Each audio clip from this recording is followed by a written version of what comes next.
গাজীপুরের শ্রীপুর উপজেলার তেলিহাটি ইউনিয়নে মুলাইদ এলাকায় ফরিদ মণ্ডলের বাড়িতে রাতের অন্ধকারে অতর্কিত হামলা চালিয়ে বাড়ির জানালা ভাঙচুর করেছে দুর্বৃত্তরা। বিশেষ প্রতিনিধি প্রিন্স নূর সুমন জানান, শুক্রবার মধ্যরাতে এই হামলার ঘটনা ঘটে। এ বিষয়ে শ্রীপুর থানায় একটি লিখিত অভিযোগ দায়ের করেছে ভুক্তভোগী ফরিদ মণ্ডল।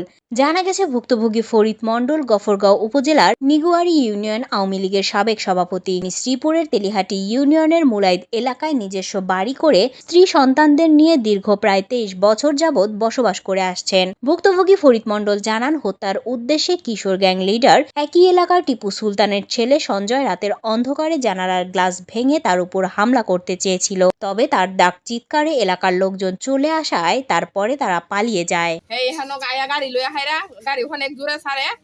মানুষ থাকে যেটা মন্দ এটা থাকে রাফে বি ফার্মেরা ফেলাইতে যামগা হ্যাঁ আর এদিকো এদিকো যারা এন্তা গাড়ি চালালে আস্তে গাড়ি চালাবি শুরু মানুষ আছে পড়ে গেলে কিরবি ওইটা পরে বুঝাম রাফে বি ফার্মেরা ফেলাইতে যাম। আর আমার ছেলের আয়সা এরা বাড়ির মধ্যে খালি বাড়ি ছিল, আমি বাড়িতে ছিলাম না, তো আমার ছেলের অনেক মারধর করে হয়ে গেছে। পরে আবার আরেকদিন বাড়ির দাও লয়ে আইছে এই জায়গাতেই আরেকবার। আমার বিশ্বাস যে এই গ্লাস ভাঙ্গা তারা আমাকে হত্যা করলো, গুলি করলো, এটা আমি 100% এটা আমার বিশ্বাস। তাই প্রশাসনের দৃষ্টি আকর্ষণ করছি।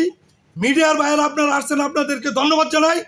আপনারা এইটা সঠিক তদন্ত করে যারা এই ঘটনার সাথে জড়িত এবং চিহ্নিত যারা আছে তাদের বিরুদ্ধে আইনগত ব্যবস্থা নেবেন। তাদের সাথে আমার কোনো দ্বন্দ্ব নাই। তারা এই এলাকার আমার ছেলে মেয়ে সহ এই এলাকার যত ছেলে মেয়ে আছে তাদেরকে উত্ত্যক্ত করে